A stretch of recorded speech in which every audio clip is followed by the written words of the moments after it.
प्यारे बच्चों, good morning. जब जगो तभी सवेरा। कैसे हैं आप लोग? उम्मीद करता हूँ स्वस्थ होंगे, मस्त होंगे और खूब मन लगा के पढ़ाई में लगे होंगे। आज हम लोग स्टार्ट करने जा रहे हैं एक नया चैप्टर, ट्राइंगल्स यानी त्रिभुज। इसके पहले हम लोगों ने 9th में भी इस चैप्टर्स को पढ़ा है। त्रिभुज के बारे में बहुत सी चीज़ें हम लोगों ने 9th में पढ़ा है। इसे स्टार्ट करने के पहले आइए हम लोग 9th में जो चीज़ें पढ़े हैं पहले उसको रिवाइज कर लेते हैं, फिर आगे बढ़ते हैं।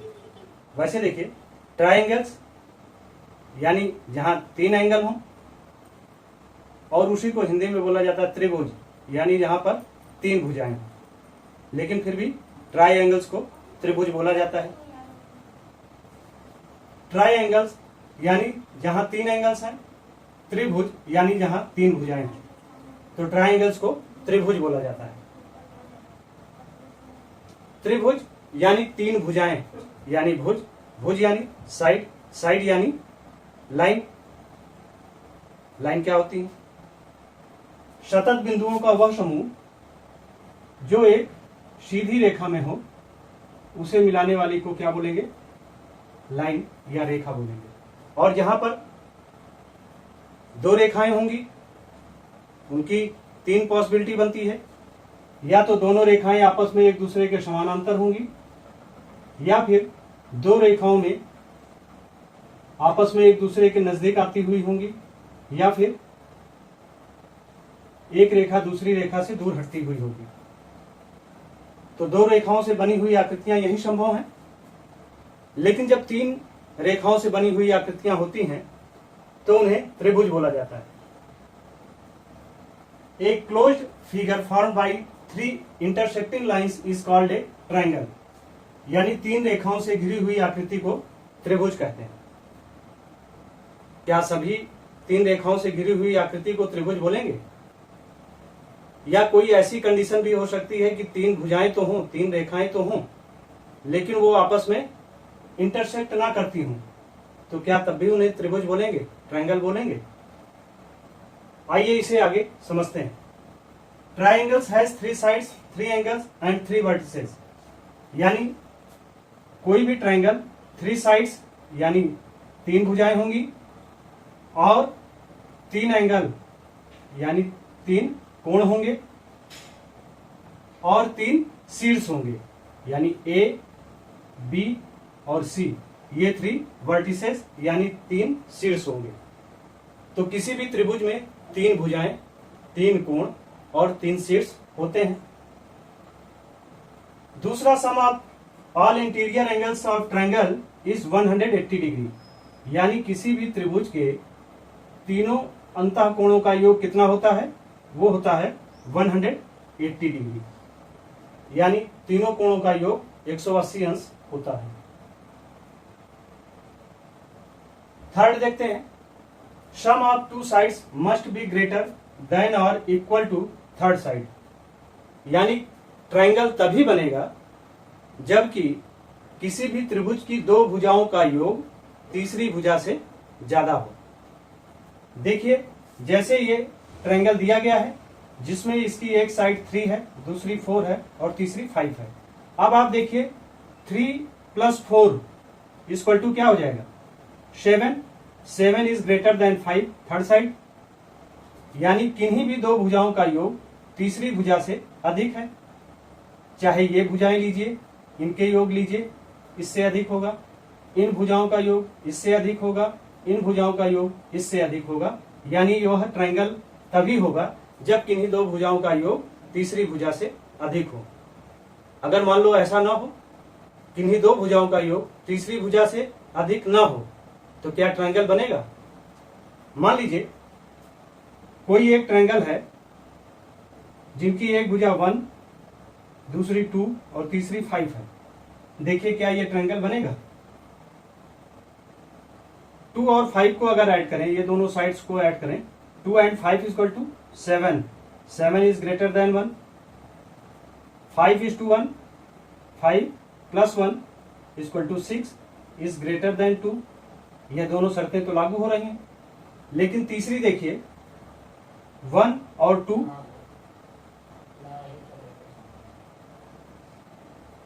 1 + 2 = 3, 3 इज नॉट इक्वल टू 5, यानी थर्ड साइड से यह ग्रेटर नहीं है, यानी किन्हीं दो भुजाओं का योग तीसरी भुजा से अधिक नहीं है बल्कि कम है।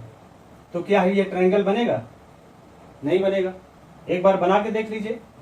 मान लीजिए हमने किसी ट्रायंगल का बेस 5 लिया, ठीक, और ये 1 लिया और दूसरा अगर 2 लिया तो ये कहाँ मिलेगा? और अगर मिलेगा नहीं, इंटरसेक्ट नहीं करेगा, तो फिर ये ट्रायंगल नहीं बन पाएगा। तो यह इंपॉर्टेंट कंडीशन है, sum of two sides must be greater than और इक्वल टू थर्ड साइड, यानी किन्हीं दो भुजाओं का योग या तो तीसरी भुजा के बराबर हो या तीसरी भुजा से अधिक हो, तभी ट्रायंगल बनेगा, तभी त्रिभुज बन पाएगा, अदरवाइज त्रिभुज या ट्रायंगल नहीं बन पाएगा। आगे देखते हैं, फोर्थ पॉइंट में दे रहा है side opposite to the largest angle is largest side, यानी जो सबसे बड़ा कोण है, ठीक ना, उसके अपोजिट साइड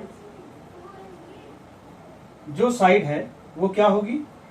हमेशा लार्जेस्ट होगी, बड़ी होगी, यानी बड़े कोण के सामने की भुजा बड़ी होती है। ये चीज हम लोग जब कांग्रुएंट ट्रायंगल प्रूव करेंगे उस टाइम पे बहुत ही इंपॉर्टेंट थ्योरम रहेगी। ऐसे ही इसका अपोजिट भी होता है, angle opposite to the largest side is largest angle, यानी बड़ी भुजा के सामने का कोण बड़ा होता है, बड़े कोण के सामने की भुजा बड़ी होती है और बड़ी भुजा के सामने का कोण बड़ा होता है। फिर देते हैं एक्सटीरियर एंगल। हम लोग जानते हैं किसी भी ट्रायंगल में जो इन तीन रेखाओं से घिरी हुई आकृति के अंदर के एंगल हैं उन्हें इंटीरियर एंगल यानी अंतः कोण बोलते हैं। और जब मान लीजिए हमने इसी बीसी को आगे तक बढ़ाया तो यह जो एंगल बना वो एंगल क्या कहलाएगा? वो एक्सटीरियर एंगल कहलाएगा। एक्सटीरियर एंगल जो होता है, मान लीजिए ये एंगल 1 है, ये 2 है, ये 3 है और ये एंगल 4 है, ये बहिष्ठ कोण बोला जाएगा हिंदी में। तो एंगल 4 जो होगा, ठीक ना, वो हमेशा अपोजिट साइड के सामने के दोनों एंगल्स के सम के इक्वल होते हैं, यानी angle 4 is equal to angle 1 plus angle 3, ठीक ना। पहली चीज, एंगल 4 को हम ऐसे भी निकाल सकते हैं और दूसरा हम लोग ऐसे भी निकाल सकते हैं, क्योंकि हम लोग जानते हैं किसी भी एक रेखा के एक ओर बने सभी कोणों का योग कितना होता है? 180 डिग्री। तो अगर हमें एंगल 2 पता है तो एंगल 4 हम लोग निकाल सकते हैं। कैसे निकालेंगे? यानी angle 4 equal to 180 degree minus angle 2। तो इस तरीके से एंगल 4 निकाल सकते हैं। अब आइए इसके बाद देखते हैं टाइप्स ऑफ ट्रायंगल, यानी त्रिभुज कितने प्रकार के होते हैं। त्रिभुजों के प्रकार को देखने का दो आधार है, पहला तो साइड्स के आधार पर और फिर एंगल्स के आधार पर, यानी भुजाओं के आधार पर और कोणों के आधार पर। भुजाओं के आधार, साइड्स के आधार पर ट्रायंगल 3 तरीके का होता है। पहला इक्विलेटरल ट्रायंगल, यानी समबाहु त्रिभुज। समबाहु त्रिभुज यानी जिसकी तीनों भुजाएं आपस में एक दूसरे के बराबर हों, और अगर तीनों भुजाएं आपस में एक दूसरे के बराबर होंगी तो उनके तीनों कोण भी आपस में एक दूसरे के बराबर होंगे, यानी ऑल साइड्स आर इक्वल, तो उन्हें समबाहु त्रिभुज, जिनकी सभी भुजाएं बराबर हों। दूसरा है आइसोसेलेस ट्रायंगल, यानी समद्विबाहु त्रिभुज। नाम से ही पता लग रहा है, जहां पर दो भुजाएं समान हों उन्हें समद्विबाहु त्रिभुज बोलेंगे, यानी ऐसे ट्रायंगल जिनकी 2 साइड्स इक्वल हो, यानी ये साइड ये साइड, यहां पर ये तीनों साइड इक्वल हैं और यहां पर केवल ये दोनों साइड इक्वल हैं। तो अभी अभी हमने किया किस बड़े कोण के सामने की भुजा बराबर होती है, यहां पर तीनों कोण बराबर हैं तो तीनों भुजाएं बराबर हैं। तो अगर ये दोनों भुजाएं बराबर हैं तो इनके सामने अपोजिट साइड में इनका सामना क्या पड़ेगा? ये एंगल पड़ेगा, और इस भुजा के सामने का ये एंगल पड़ेगा। तो यानी बराबर भुजाओं के सामने का कोण भी क्या होगा? बराबर होगा, या बराबर कोणों के सामने की भुजाएं भी आपस में एक दूसरे के बराबर होती है, यानी 2 साइड्स आर इक्वल, उन्हें समद्विबाहु त्रिभुज बोलेंगे। तीसरा स्केलेन ट्रायंगल, यानी विषम बाहु त्रिभुज, जहां पर किसी भी ट्रायंगल की तीनों भुजाएं आपस में कोई भी एक दूसरे के बराबर न हो, उन्हें स्केलर ट्रायंगल या विषमबाहु त्रिभुज बोलेंगे। No sides equal. फिर एंगल्स के आधार पर हम लोग ट्रायंगल को 3 भागों में बांटते हैं। एक्यूट एंगल्ड ट्रायंगल यानी न्यून कोण त्रिभुज। न्यून कोण त्रिभुज यानी न्यून कोण को हम लोग जानते हैं, ऐसा कोण क्या होगा, न्यून कोण जहां पर जो 90 डिग्री से कम हो, इस आधार पर बना हुआ जो ट्रायंगल होगा उसे क्या बोलेंगे, एक्यूट एंगल्ड ट्रायंगल। यानी ऑल एंगल्स लेस देन 90, यानी यहाँ पर जितने भी एंगल होंगे सभी जो है 90 डिग्री से कम होंगे, तो उन्हें बोलेंगे acute angle triangle. Second, obtuse angle triangle यानी अधिक कोण त्रिभुज, जहां पर कम से कम एक एंगल जो है वो क्या हो, 90 डिग्री से बड़ा हो। One angle is greater then 90 degree, तो उन्हें क्या बोला जाएगा, अधिक कोण त्रिभुज। ठीक। फिर थर्ड आता है राइट एंगल। राइट एंगल जहां पर कम से कम एक एंगल जो है इक्वल टू 90 डिग्री हो, ठीक ना। और अगर कोई भी ट्रायंगल राइट एंगल है, राइट एंगल ट्रायंगल है, तो उनमें एक कोण जो होगा 90 डिग्री का होगा, और इसकी किसी भी साइड्स को नापने के लिए हम लोग क्या करते हैं, पाइथागोरस प्रमेय को लगाते हैं, यानी AC square equal to AB square plus BC square. अगर मान लो ये A है, ये B है, ये C है, तो AC square equal to AB square plus BC square के माध्यम से हम इनके नाप को मेजर कर सकते हैं। अब इसके बाद हम लोगों ने 9th में जो पढ़ा, यानी कांग्रुएंट ट्रायंगल, सर्वांग सम त्रिभुज, और 10th में हमें पढ़ना है सिमिलर ट्रायंगल यानी समरूप त्रिभुज। आइए अब हम लोग सिमिलर फिगर और कांग्रुएंट फिगर में अंतर को समझते हैं, यानी समरूप और सर्वांगसम में क्या अंतर होता है। समरूप यानी जो कि रूप रंग में समान हो। ऐसे कोई दो व्यक्ति हो सकते हैं जो कि रूप में समान हो, लेकिन वो सर्वांगसम ना हो, यानी उनके सभी अंग समान ना हो। यानी कोई एक लंबा व्यक्ति हो, एक नाटा व्यक्ति हो, तो जो कि सर्वांगसम नहीं है, लेकिन फिर भी दोनों का रूप रंग सेम हो सकता है। तो यानी हम लोग यह कह सकते हैं कि सर्वांगसम यानी जहां पर जिस फिगर में सभी अंग समान हो, ऐसा कुछ भी हो सकता है। सर्कल भी हो सकता है यानी वृत्त हो सकता है, पॉलीगॉन भी हो सकता है, रेक्टेंगल भी हो सकता है यानी आयत भी हो सकता है, स्क्वायर भी हो सकता है। तो ऐसे बहुत से फिगर हो सकते हैं जो कि कांग्रुएंट हो सकते हैं, ठीक ना। लेकिन कोई जरूरी नहीं कि जो कांग्रुएंट हो वो सिमिलर ही हो। हम लोगों को एक्चुअली यहाँ पर पढ़ना है सिमिलर ट्रायंगल यानी समरूप त्रिभुज। और समरूप त्रिभुज को पढ़ने के पहले, इसको समझने से पहले जरूरी यह है कि हम लोग पहले कांग्रुएंट ट्रायंगल सर्वांगसम त्रिभुज के बारे में जानें। देखिए, चाहे कांग्रुएंट ट्रायंगल हो और चाहे सिमिलर ट्रायंगल हो, दोनों के बीच अंतर का आधार जो होता है, एक तो शेप है और दूसरा साइज है, ठीक ना। Two triangle with same shape and same size, they covered each other exactly. यानी यहां पर शेप भी और साइज भी दोनों क्या हैं, दोनों सेम हैं।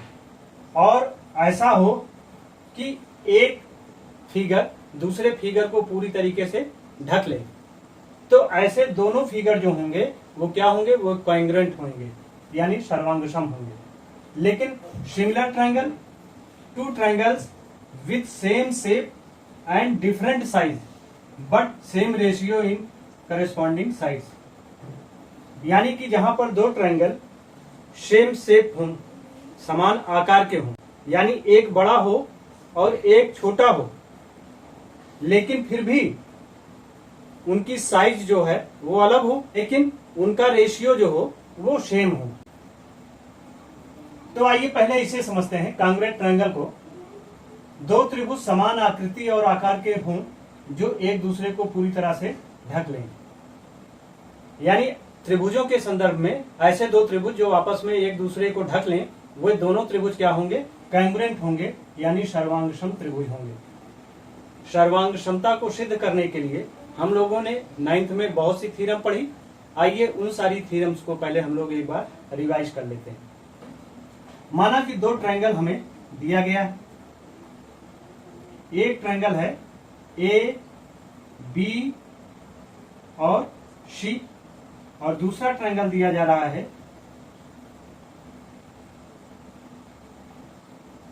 पी क्यू और आर।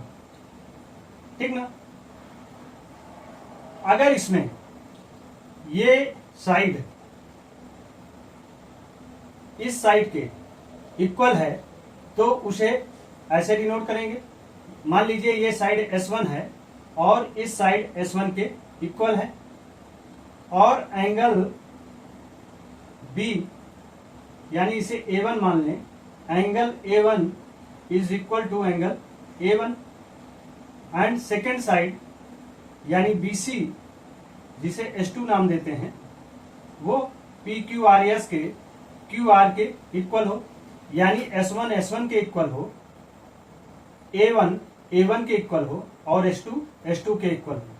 तो ध्यान दीजिए ये क्या हुआ, ये दोनों ट्रायंगल आपस में एक दूसरे के कैंग्रुएंट होंगे। क्योंकि साइड एंगल साइड एक ट्रायंगल का दूसरे ट्रायंगल के साइड एंगल साइड के इक्वल है, तो यानी दोनों ट्रायंगल क्या होंगे, दोनों ट्रायंगल सर्वांगसम त्रिभुज होंगे, कैंग्रुएंट ट्रायंगल होंगे। तो इसी बात को कह रहा है साइड एंगल साइड, अगर किन्हीं दो ट्रायंगल के किन्हीं दो त्रिभुजों के भुजा कोण और भुजा बराबर हैं तो दोनों त्रिभुज जो होंगे वो सर्वांगसम होंगे। दूसरी चीज, ये एंगल मान लो ये B1 है, ये इक्वल हो इसके B1 के PQR में, तो यानी एंगल साइड एंगल इस ट्रायंगल का PQRS में एंगल साइड एंगल अगर ये इनके इक्वल हैं तब भी दोनों ट्रायंगल क्या होंगे, कैंग्रुएंट होंगे यानी सर्वांगसम होंगे।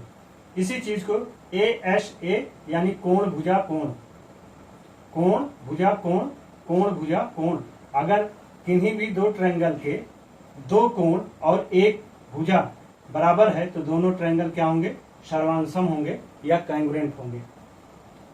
इसी चीज को हम लोग एंगल एंगल साइड भी बोल सकते हैं, यानी A1 B1 A1 A1 के इक्वल हो, B1 B1 के इक्वल हो और S3 S3 के इक्वल हो, तब भी दोनों ट्रायंगल क्या होंगे, कैंग्रुएंट होंगे, सर्वांगसम होंगे।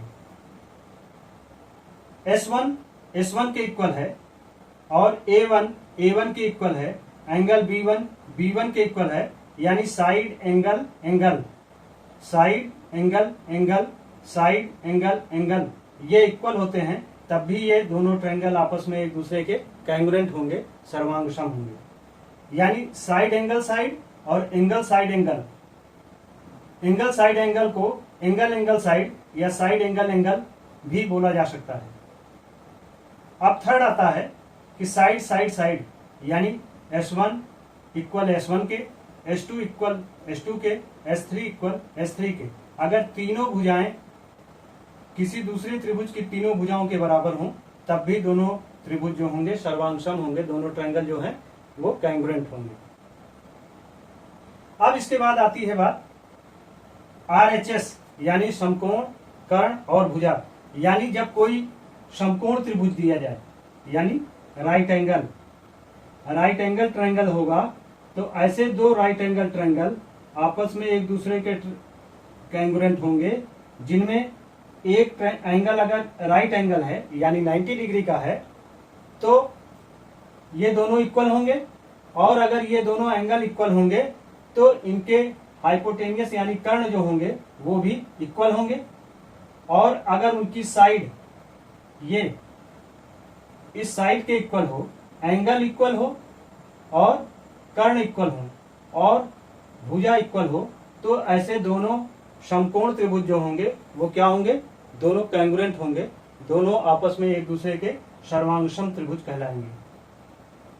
एक बात यहां और ध्यान दीजिए, मान लीजिए कोई भी ट्रायंगल राइट एंगल ना हो, ठीक ना, कोई भी एंगल जैसे मान लिया हमने ये ट्रायंगल लिया, तो ये एंगल इस एंगल के बराबर तो हो, लेकिन ये राइट एंगल ना हो, यानी समकोण ना हो, यानी 90 डिग्री के ना हो। तो ऐसी स्थिति में आप देखिए ये एंगल, हाँ, और ये बेस यानी साइड, और ये एच यानी हाइपोटेनियस। तो उस कंडीशन में आरएचएस के द्वारा या इन्हें angle side side, angle side side के द्वारा कॉन्ग्रुएंट बोला जा सकता है? बताइए, नहीं। ए एंगल साइड साइड या आरएचएस एक दूसरे के कॉन्ग्रुएंट या सर्वांगसम तभी होंगे जबकि ऐसे दो त्रिभुजों जिनके की एक एंगल राइट एंगल होंगे तभी हो पाएंगे। तो ये ध्यान रखिए, एंगल साइड साइड कभी भी नॉन राइट एंगल में उसके कॉन्ग्रुएंसी को यानी उसकी सर्वांगक्षमता को सिद्ध नहीं करते। केवल यही एक कंडीशन है जिसमें ये दोनों ट्रायंगल जो हैं आपस में एक दूसरे के कॉन्ग्रुएंट नहीं होंगे। इसको नोट करके रखिएगा। अब आप ध्यान दीजिए, यहाँ पर अगर ये दोनों ट्रायंगल आपस में एक दूसरे के कॉन्ग्रुएंट हैं तो उन्हें ऐसे दिखाया जा सकता है, यानी triangle A B C is equal to triangle P Q R. अगर triangle A B C triangle P Q R के कॉन्ग्रुएंट हैं तो इस कंडीशन में क्या हो सकता है कि A B equal to P Q and B C equal to Q R and A C equal to P R. ठीक, तो ये तीनों साइड आपस में एक दूसरे के इक्वल होंगे। और ऐसे ही एंगल ए यानी ये angle A equal to angle P के, angle B is equal to angle Q के and angle C is equal to angle R के। ठीक ना, ये कंडीशन हो सकती। तो ये जो हैं आपस में एक दूसरे के बराबर किससे होंगे? बाई सीपी सीटी। सीपी सीटी आपने 9th में पढ़ा है। ठीक, तो इन आधारों पर, इन प्रमेय के आधारों पर हम लोग किन्हीं दो दिए गए ट्रायंगल को कॉन्ग्रुएंट ट्रायंगल प्रूव कर सकते हैं। अब आइए इसके बाद देखते हैं सिमिलर ट्रायंगल यानी समरूप त्रिभुज। इसको two triangle with same shape and different size but same ratio in corresponding side, यानी दो त्रिभुज समान आकृति एवं भिन्न आकार के हो किंतु अनुरूप भुजाएं समान अनुपात में हों। यानी कहने का मतलब, अगर मान लीजिए आपने एक स्क्वायर बनाया, एक वर्ग बनाया जो मान लीजिए 333 है, इसकी साइड 33 है। अगर कोई रेक्टेंगल आपने बनाया जिसकी एक साइड 3 है और दूसरी 4 है, तो ये भी 3 होगी, ये 4 होगी। और इसके बाद अगर आपने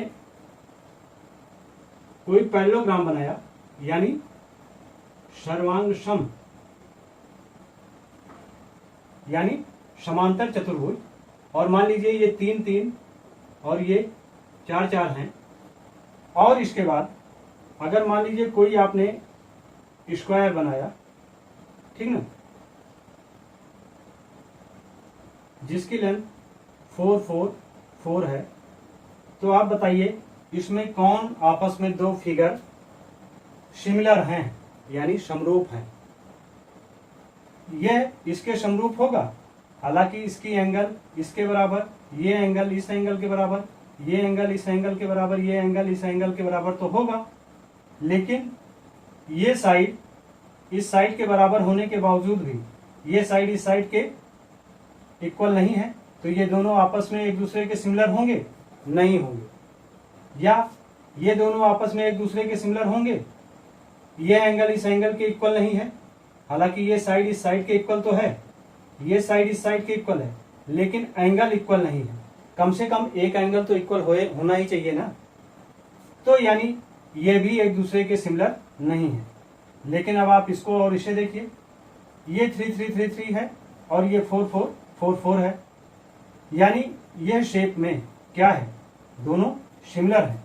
हालांकि ये छोटा है और ये बड़ा है, साइज में अंतर है, लेकिन फिर भी शेप कैसा है, दोनों का शेप सेम है। यानी ये दोनों आपस में एक दूसरे के सिमिलर है। एक्चुअली हमें जो यहाँ जो पढ़ना है वो केवल ट्रायंगल के बारे में पढ़ना है, त्रिभुज के बारे में पढ़ना है। यानी कोई भी दो ट्रायंगल, मान लो एक ट्रायंगल ये है, ठीक, ए बी और सी, और एक दूसरा ट्रायंगल ये है, पी क्यू और आर।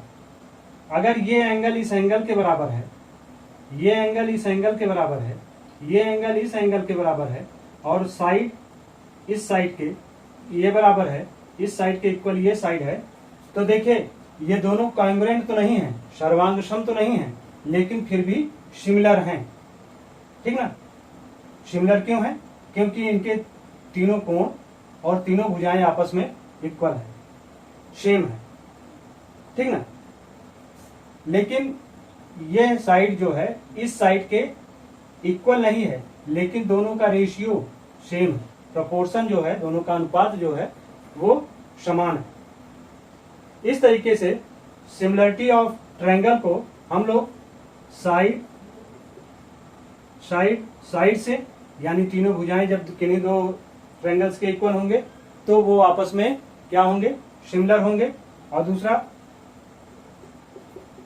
साइड एंगल साइड, यानी साइड एंगल साइड, अगर ये साइड इस साइड के, ये एंगल इस एंगल के और ये साइड इस साइड के इक्वल है, तब भी ये दोनों आपस में एक दूसरे के सिमिलर ट्रायंगल होंगे।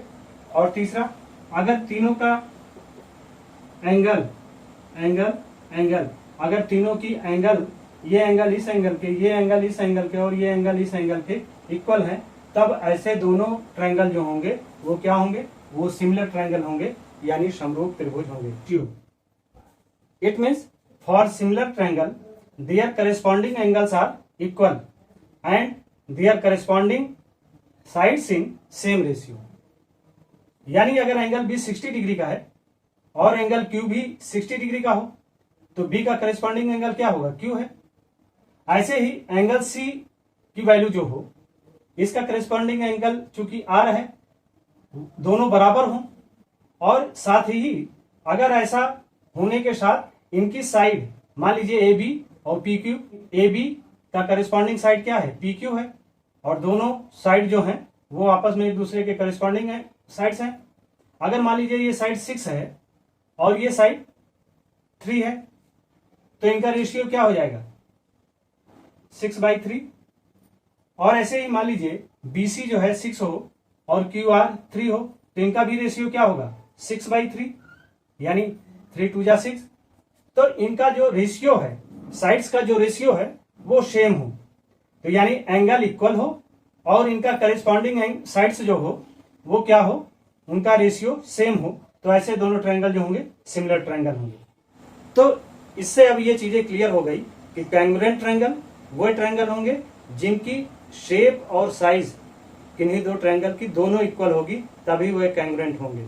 लेकिन सिमिलर ट्रायंगल वे दो ट्रायंगल होंगे जिनकी शेप तो इक्वल हो और साइज ना इक्वल हो, फिर भी उनके साइज का रेशियो भी, साइड का रेशियो भी अगर इक्वल है, तो उस आधार पर ऐसे दोनों ट्रायंगल जो होंगे वो क्या होंगे, वो सिमिलर ट्रायंगल या समरूप त्रिभुज होंगे। इसी के साथ आप इसे देखें, समझें, नोट्स कंप्लीट करें। अब इसके बाद इसकी एक्सरसाइज करेंगे हम लोग नेक्स्ट लेक्चर वीडियो में। Thank you. सब्सक्राइब करें हमारे YouTube चैनल संतोष स्मार्ट क्लासेस को, बेल आइकन क्लिक करिए और ऑल पे सेलेक्ट करिए, और वीडियो पसंद आए तो लाइक करना मत भूलिएगा। Thank you.